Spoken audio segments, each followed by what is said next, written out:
치매는 입에서 시작됩니다. 여러분, 지금 당장 거울을 보십시오. 이를 닦을 때 피가 나십니까? 잇몸이 붓고 아프십니까?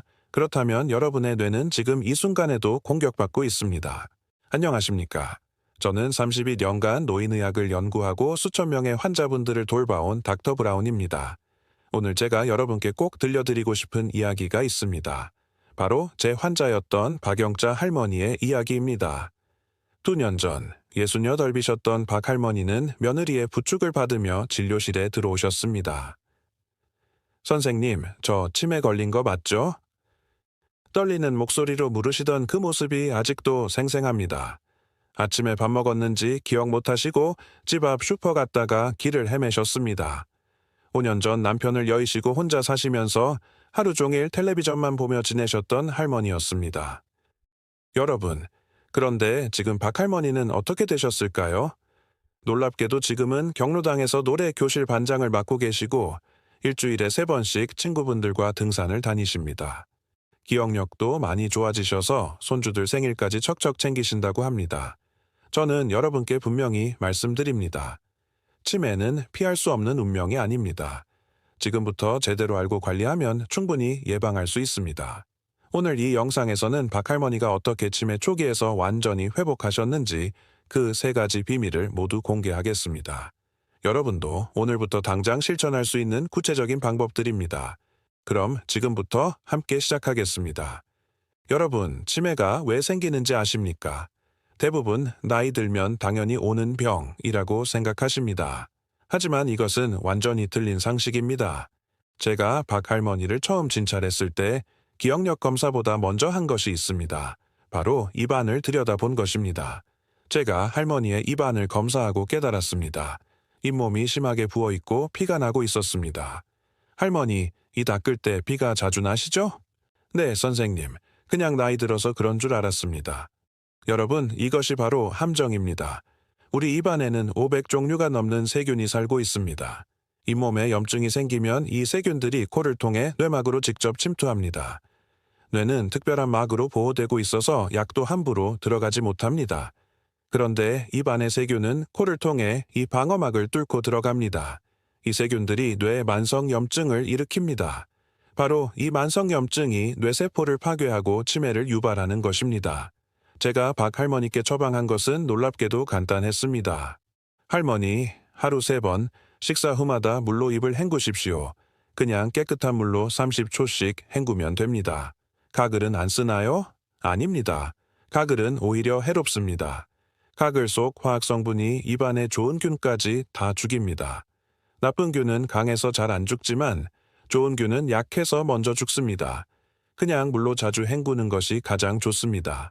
박 할머니는 반신반의하셨지만 매일 실천하셨습니다. 식사 후마다 30초씩 물로 입을 헹구셨습니다. 여기서 제가 할머니께 한 가지 더 당부한 것이 있습니다. 할머니, 입이 마르면 안 됩니다. 입이 마르면 침이 부족해져서 세균이 더 빨리 자랍니다. 물을 자주 마시십시오. 하루에 얼마나 마셔야 하나요? 정해진 양은 없습니다. 입이 마르다 싶으면 바로 물을 한 모금씩 마시십시오. 특히 밤에 주무실 때 입으로 숨을 쉬시는 분들이 많은데 그러면 입이 말라서 세균이 증식합니다. 잠자리에 물 1컵 놓아두시고 자다가 깨시면 한 모금씩 마시십시오. 또 한 가지 중요한 것을 말씀드렸습니다.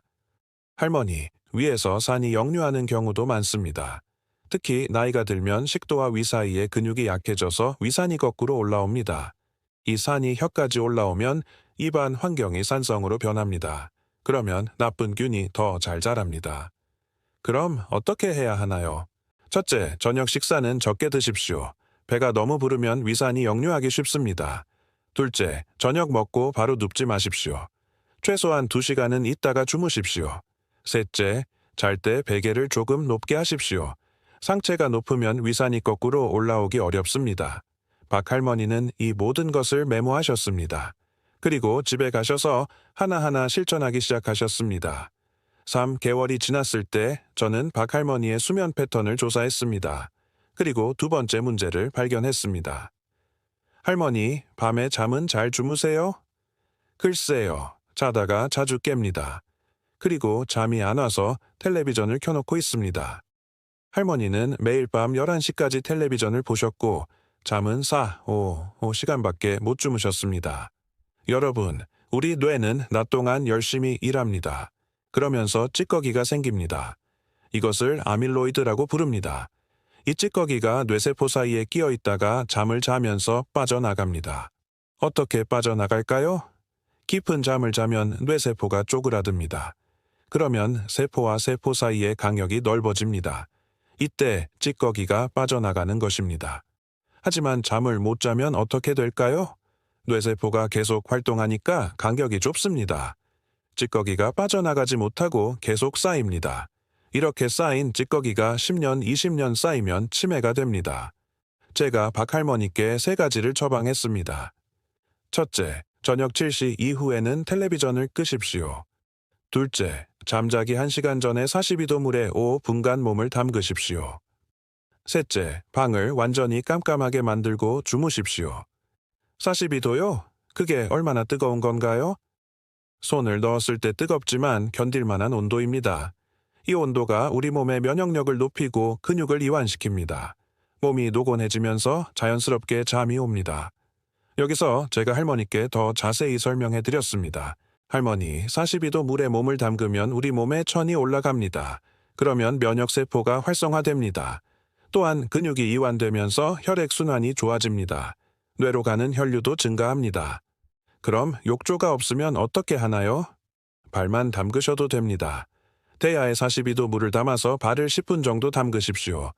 발에는 우리 몸의 모든 혈관이 지나갑니다. 발을 따뜻하게 하면 온몸이 따뜻해지고 뇌로 가는 혈류도 좋아집니다. 그리고 수면 환경에 대해서도 자세히 말씀드렸습니다. 할머니 방을 완전히 깜깜하게 만드는 것이 중요합니다. 빛이 조금만 들어와도 우리 뇌는 낮이라고 착각합니다. 그러면 멜라토닌이라는 수면 호르몬이 나오지 않습니다. 창문에 커튼이 있는데 그것만으로는 부족한가요? 일반 커튼으로는 부족합니다. 암막 커튼을 사용하십시오. 그리고 방 안에 모든 전자기기도 끄십시오. 에어컨 불빛, 공기청정기 불빛, 이런 작은 불빛들도 다 끄십시오. 핸드폰은 어떻게 하나요? 핸드폰은 절대 침대 옆에 두시면 안 됩니다. 자다가 깨면 핸드폰을 보게 됩니다. 핸드폰 화면의 블루라이트가 우리 뇌를 완전히 깨웁니다. 그러면 다시 잠들기가 어렵습니다. 핸드폰은 방 밖에 두시거나 최소한 손 닿지 않는 곳에 두십시오. 그럼 자다가 깨면 어떻게 하나요? 그냥 가만히 누워 계십시오. 아니면 책을 보십시오. 단, 재미없는 책이요. 철학책이나 역사책 같은 것 말입니다. 읽다 보면 금방 지루해져서 다시 잠이 옵니다. 절대 재미있는 소설은 읽지 마십시오. 재미있으면 잠이 안 옵니다. 박할머니는 처음에는 힘들어 하셨습니다. 평생 습관을 바꾸는 것이 쉽지 않았습니다. 하지만 며느리께서 적극적으로 도와주셨습니다. 저녁마다 함께 따뜻한 물에 발을 담그고 방을 암막 커튼으로 가렸습니다. 2주가 지나자 변화가 시작됐습니다. 할머니가 조금씩 깊게 주무시기 시작했습니다. 1달 후에는 하루 6시간, 2달 후에는 7시간을 주무셨습니다. 선생님, 신기합니다. 아침에 일어나면 머리가 맑아요. 예전에는 아침에 일어나도 머리가 무겁고 몸이 무거웠는데 이제는 개운합니다. 잠깐, 여기까지 보셨다면 이 정보가 필요하신 분입니다. 구독 버튼 눌러두시면 더 중요한 건강 정보 놓치지 않으십니다. 지금 바로 눌러주십시오. 6개월이 지났을 때 박할머니의 기억력이 조금씩 좋아지기 시작했습니다. 하지만 저는 아직 부족하다고 느꼈습니다. 가장 중요한 문제가 남아있었기 때문입니다. 할머니, 요즘 친구분들은 자주 만나세요? 할머니는 고개를 떨구셨습니다. 다들 바쁘고 저만 혼자 남은 것 같습니다. 여기에 핵심이 있었습니다. 제가 32년간 수천 명의 환자를 보며 발견한 패턴입니다. 음악가들은 치매에 거의 걸리지 않습니다. 특히 악기를 다루는 분들이 그렇습니다. 왜 그럴까요? 노래를 부르면 폐와 목의 근육이 움직입니다. 산소를 많이 흡수합니다. 뇌에 산소가 충분히 공급됩니다. 그리고 노래를 부르면 행복 호르몬인 엔돌핀과 옥시토신이 나옵니다. 스트레스 호르몬인 코티솔은 줄어듭니다. 더 중요한 것이 있습니다. 노래를 부르면 미주신경이 자극됩니다. 미주신경은 위장을 조절하는 신경입니다. 소화가 잘 됩니다. 밥맛이 돌아옵니다. 그런데 가장 중요한 것은 따로 있습니다. 음악가들은 혼자가 아닙니다. 함께 노래하고 함께 연주합니다. 사람들과 어울립니다. 바로 이것이 핵심입니다. 인간은 사회적 동물입니다.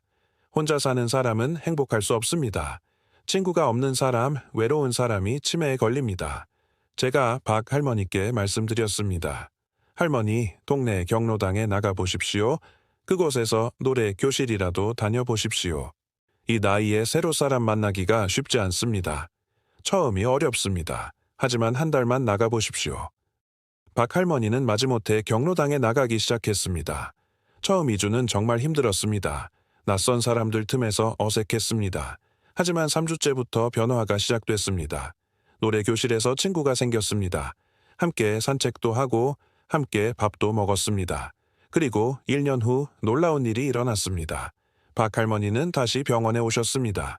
이번에는 며느리의 부축 없이 혼자 걸어 들어오셨습니다. 얼굴에는 환한 미소가 가득했습니다. 선생님, 기억력 검사 다시 받고 싶습니다. 검사 결과는 놀라웠습니다. 정상 범위로 완전히 돌아왔습니다. 2년 전, 저 치매 걸린 거 맞죠? 라고 물으시던 그분이 지금은 경로당 노래 교실 반장을 하십니다. 일주일에 3번씩 등산을 다니십니다. 손주들 생일을 척척 챙기십니다. 여러분, 박 할머니가 특별한 사람입니까? 아닙니다. 여러분과 똑같은 평범한 분입니다. 단지 3가지를 실천했을 뿐입니다. 첫째, 입 건강입니다. 하루 3번, 식사 후마다 물로 30초씩 입을 헹구셨습니다. 가글은 쓰지 않으셨습니다. 깨끗한 물만으로 충분했습니다. 둘째, 깊은 잠입니다. 잠자기 전에 42도 물에 5분간 몸을 담그셨습니다.